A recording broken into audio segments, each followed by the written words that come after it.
Hello, good morning and welcome back to Portugal and to the renovation project. And today we are starting on our next 90-day sprint, and the big goal for the end of that is to have our heat pump installed. Hopefully.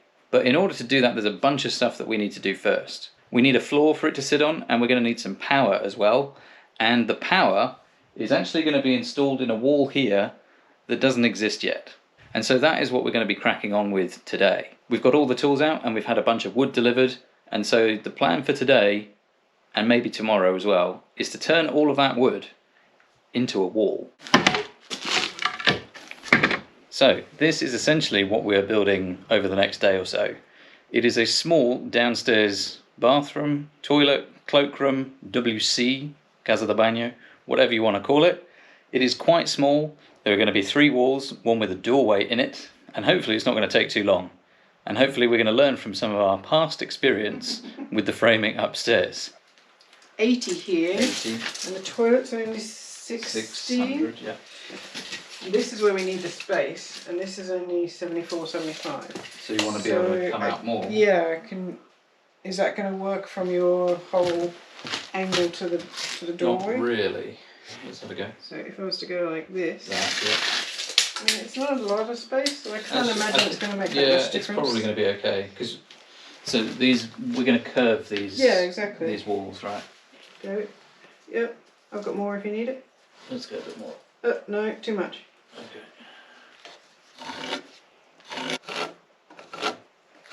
So, we've been playing with wood and tape measures, and it's not what you think. Size doesn't matter. In this case, size does matter. The challenge with this toilet has always been that it's a very small space, and we didn't want it to feel like a corridor when you come from the outside door and transition up through the step into the lounge. And this is kind of going to act like when you come from outside and have been farming, you come in here and you dump your shoes and you dump your coat. So there has to be some space here. My original plan had some walls that were making the bathroom much smaller, but now that we can feel the space because the floor has come up, we've been able to make the walls a little bit more generous to the bathroom without encroaching on the hallway feel. So what we've done is we've laid some planks of wood on the floor, and then we've got 3 different tape measures to measure out the distances that are what are considered normal or good practice for hallways and under staircases. So the distance we've gone for as like a bare minimum, not too corridory, is 80 centimetres. Now, probably a hallway that feels comfortable would be a bit wider than that, but because over here there is going to be a staircase, it's actually going to feel quite open all the way to the wall where the window is. And as we walk through this space between this kind of boot room, cloakroom area and the rest of the living space, the staircase is going to go up quite high and it's going to be open underneath. So it's not going to feel as corridory as just having like a 80 centimetre walkway through the middle of a room. This is the wall that will have the highest part of the staircase. And so we have a tape measure here for 80 centimetres off this wall. Because that's the width of the stairs. That's the width of the staircase that we're designing. And then we also have, for the hallway part, another 80 centimetres.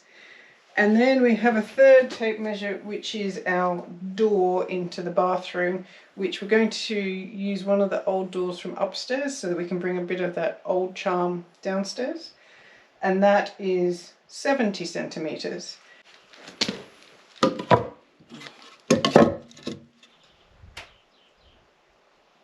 Okay, we have cut all of our pieces for our top and bottom plate, or bottom and top plate, because that's the order that we did them in.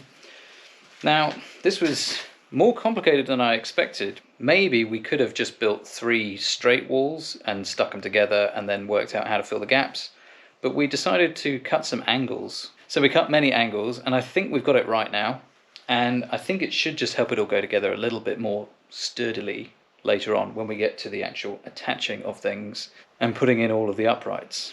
You look pensive, thoughtful, troubled, confused.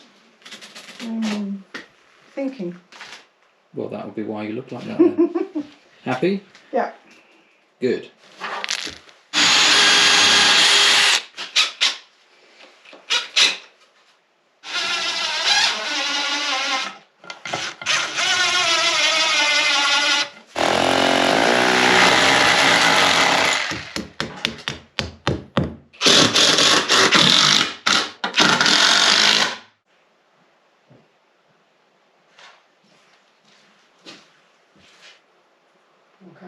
So it should be like that. Yeah, that's what I was thinking. Can I see it?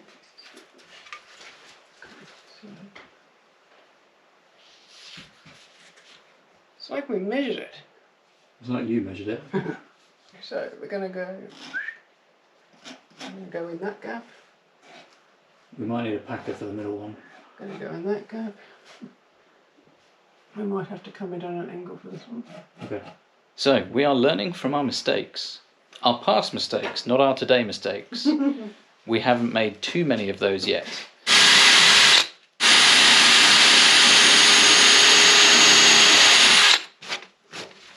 Okay. There. And there. Okay, let me hold and you get one of those in. Yep, happy with that? No. Okay, yep.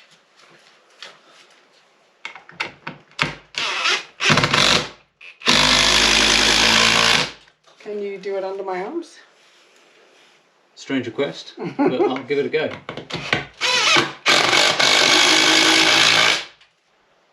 These are different heights. Yeah, they will be. 35-ish. And we'll go for a snug fit. Oh, so much crap up here. You might want to come from this side. Yeah, that's probably true. Awkward, Ladders. did you say? Ladders. Well, you're tall enough, why don't you just get on the stepper? Yeah, let me do that. Some of us Short. are not so gifted. I don't know if gifted is the right word I would use. Gifted in centimetres. Yeah, I would say that about myself.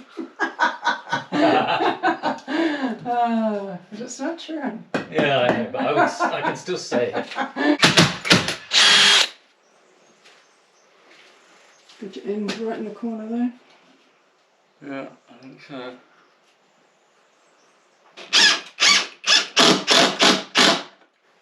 So, that goes in there. And that goes there. So Okay, so our problem is actually this joist. it's lower, right? Yeah, it's too low. But otherwise, that's pretty But good. we can pack above those if we need. So level off 2 and pack the third. Yeah, or we could just plane this bit down a bit if we need to.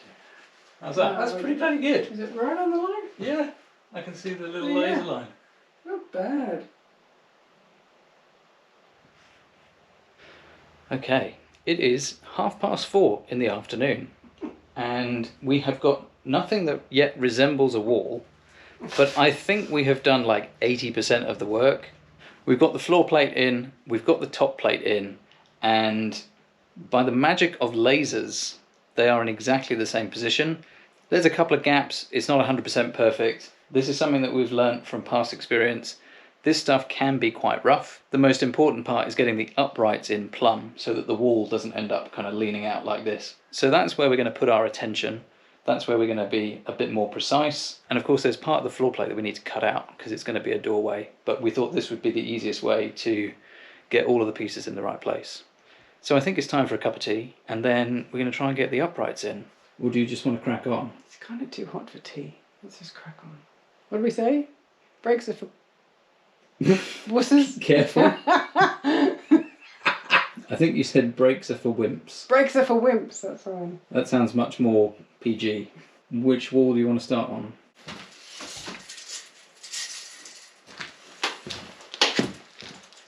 To the floor? Yep. Yep.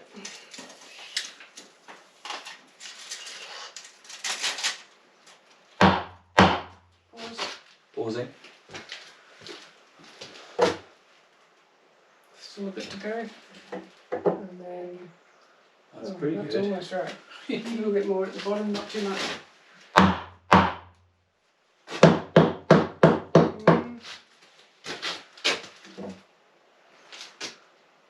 Needs to go more. Nice.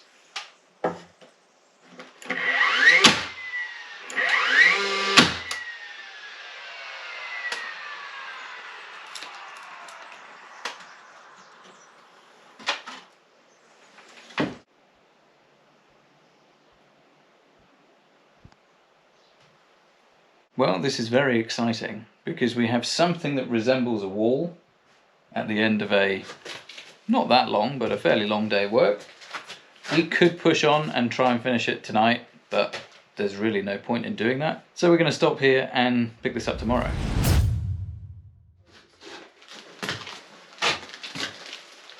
I can put that to the back if you want instead. The one that we don't want. No, that's fine. We need some ears.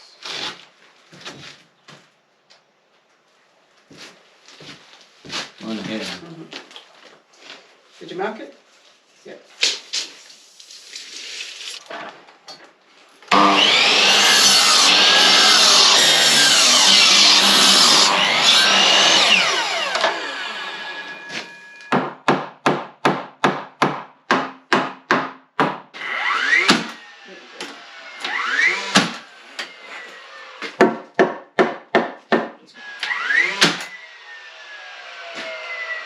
Okay. Happy? Mm-hmm. Yeah, perfect. Okay.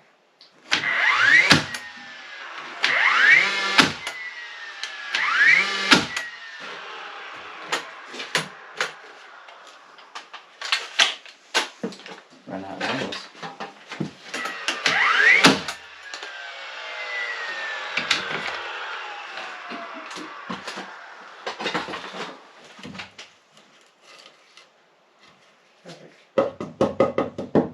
These cables need to be pushed out of the way.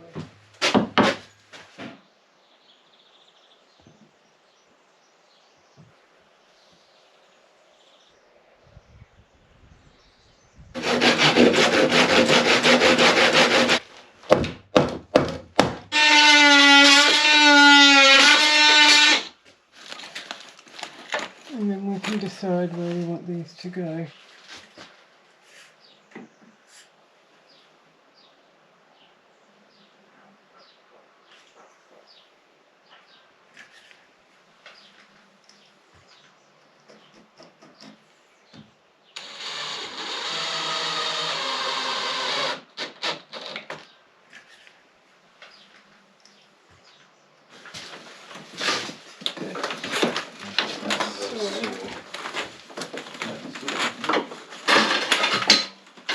Okay.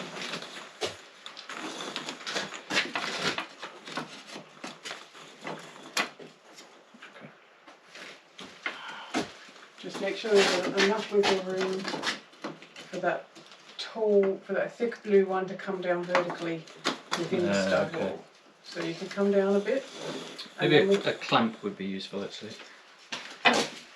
so that you can put that one in as well. No, I just want to see if there is enough flex here for this blue one. Yeah. Yeah? Happy? Yeah. Okay. Okay. Right, the wall is up, which is very exciting. I'm also glad that we didn't try and get to this stage at the end of yesterday, because it is now well after lunchtime, and as always there's been lots of small bits and pieces and fiddly things and rerouting electric cables and stuff like that to contend with. But the framing is up, the 3 walls, the one with the door, we've routed all the cables, installed a light switch for the bathroom as well, and so now we're ready to move on to the next step. You thought we were finished, but no, there is still more to go. So inside of these frames, we're going to put some insulation, and we'll talk about that a bit later on. And then we can also talk about how we're going to be finishing these walls. In like a modern building, you might have a stud frame, it might be wood, it might be aluminium, and then you might put plasterboard, or what is it the Americans call it? Drywall. Or you might put drywall. But that's way too modern for us, and way too easy. So instead, we're going traditional, and we're going to do lath and plaster. And of course there are many reasons for that, one being that's what we want to do. And in some of the work we did upstairs, we actually removed a wall which was covered in laths, and we rescued them, and we're going to use them downstairs on this bathroom wall. Let me show you.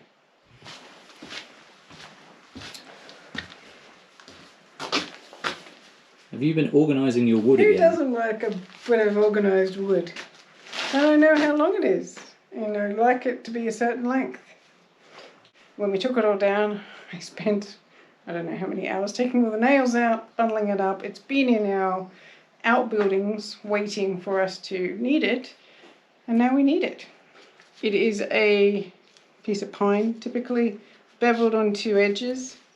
You attach it so that the widest is to you, and then when you push your plaster in, it kind of keys in and sticks in the gaps. And again, we'll use a hemp-line plaster because that's what we're doing down here, and this will just help it stick to the wall. And it doesn't matter that the insulation that we have is really soft and spongy. This does the job of holding the plaster all together. The hemp in the plaster will also do that because it's quite fibrous and flexible. So these laths and the hemp in the plaster will work really well together. And then you can put any kind of insulation you like behind it. Of course, we're using a natural insulation, but you could use anything you like. So these end up being spaced out a bit like this. There's kind of like a pinky finger's width between them. And then when you put the plaster on, some of it goes through the holes and then kind of grabs on at the back. And that's what holds it in place. And so we've not done this technique before. We've not plastered over laths before. But it is what they did upstairs when they built the place. And so as we are trying to do a natural build and be in keeping with the traditional methods, we're going to give it a go as well. And plus, this means we don't need to go out and buy any new materials because we've got plenty of laths to use up. We've also got a load of stuff that we can rip into new laths if we need to for all the other walls that we need to do. And it means that all of the walls, all of the internal walls, which are all in wood throughout the property, the old ones and the new ones that we've done, they all kind of tie together. They're all in the same kind of construction approach, even though our framing is slightly different. But anyway, we like that kind of thing, and so that's what we're going to do.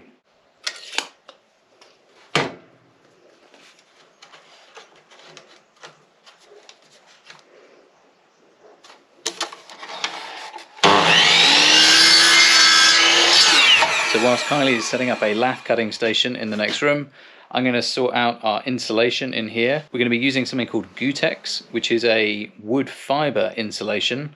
So it's kind of like rock wool, but it's a natural solution. It's like a compressed wood fibre.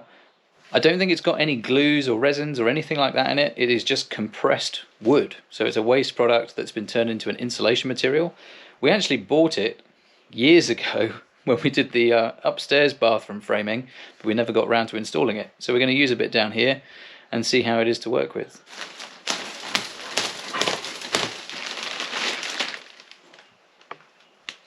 Wow, that's kind of crazy. It's like foam.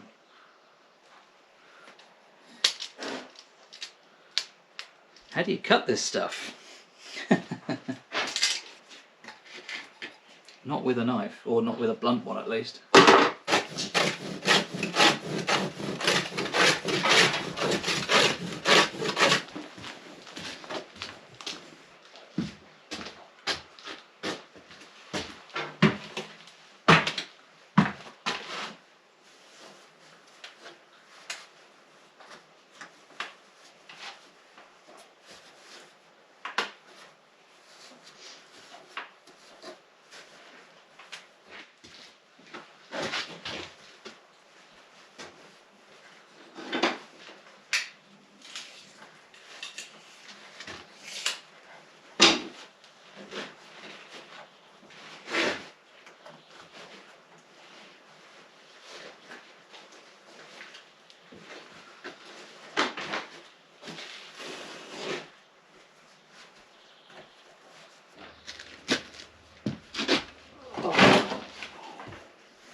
We have an insulated wall. It's exciting. I mean, this kind of stuff excites me. I don't know if it excites you at all, but that was quite easy to put in. I did have a mask on because there's quite a lot of fibres floating around, but it was quite easy to cut, although not neatly, with a saw. And then I just kind of ripped it to fit it into the nooks and crannies, which also worked quite well. Yeah, it's a bit of a messy job, but nothing like working with mineral wool and that kind of stuff, where it just kind of sticks to you, makes you all itchy, I feel fine, although I probably do need a shower. So now I think it's time to get some laths on. There you go. Oh, there's quite some. Yeah, so that's 30. 30, cool. Good job we got lots of these nails. Huh? Good job we've got lots of nails.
Happy? I'm undecided if it looks like a sauna or some kind of rustic pellet build. But the laths definitely make it look like it's been here a long time. Yeah, it's amazing, isn't it? Yeah. What is quite surprising to even myself is yesterday when I was cutting all the laths, I was so happy for two reasons.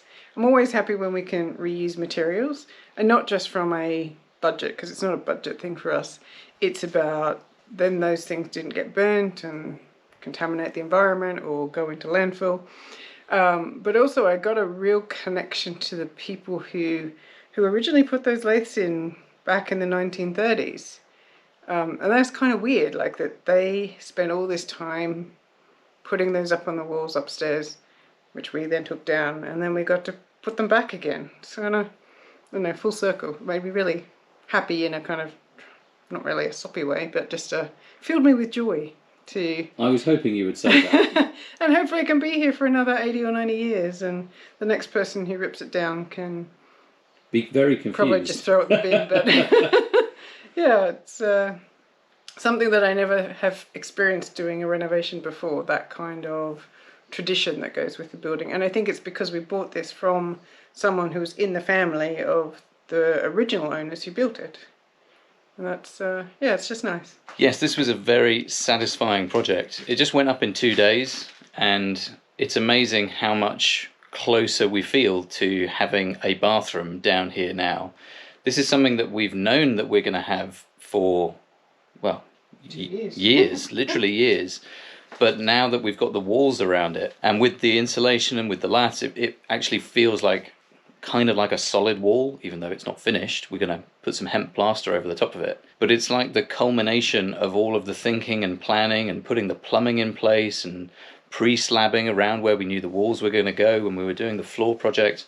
And it's nice to kind of see something a little bit more three-dimensional in place, rather than just, oh yeah, there's going to be a bathroom around there. So yeah, I'm really glad we were able to fit it in. And I was actually a bit worried originally that it was going to be either too small of a room, or that it was going to kind of eat into this mudroom, boot room, entranceway space that we have here. But it is... still touch both walls. We can still touch both walls, but it's just a downstairs toilet. It doesn't need to be huge. I've definitely seen much smaller. I've probably seen much bigger as well. But it really sits well in the space. It isn't imposing. It feels like it's always been here. And I think that's in part because of the way we've used this more traditional technique of building the frame and covering it with the laths. So because I know there'll be questions in the comments, I'm going to try and head off a couple of those. People will ask, have we treated the timber for bugs? And no. And the reason for that is it's going to be encased on both sides with the hemp plaster.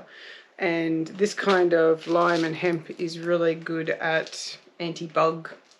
Antifungal. All of the things. As well. Yep. But also, the only reason you really have bugs eating your timber is if the timbers are moist, i.e. damp with humidity, or if they're really green, cut fresh. These timbers are not green. They've been dried for quite some time. We get them from a wood yard not too far away from us. And the guy where we get the timber from is also where we get the Gutex from. And people in the past have reached out for his number. So if you want his number, just get in contact. He's a really nice guy and does a good deal on all the bits and pieces. Probably the only other thing I can imagine people might ask is about ventilation, because at the moment we don't have any ventilation or an exhaust in there, but we are putting that in. So it's one of the final things that we need to do before we can frame a ceiling. And we're actually going to have a drop ceiling in there because there's all this craziness going on up there. But ventilation is going to go in before we can finish that room. Excellent. I think that's it. But if you have any more comments and questions, leave them below and I'll try my best to answer them. As you can see, it is not quite finished, and the reason for that is all of our electrics are going in here. So we are now pausing this project until we can get Mark back on site to help us with installing the consumer unit and wiring everything up. And then we will do exactly the same thing to finish off this wall as well. But that is it for now. Of course, one of the future projects is going to be plastering this lath wall, so it becomes a lath and plaster wall. That's something that we've not done before, so we're looking forward to seeing how that all comes about. And of course, now that these walls are up, we're one step closer to being able to put the proper floor coverings down and eventually have a flushing toilet. And it's going to be a bit of a race to see, do we get a flushing toilet down here first or upstairs first? Who knows? We will see. But that is it for this one. We will see you in the next video. Bye for now. Bye-bye.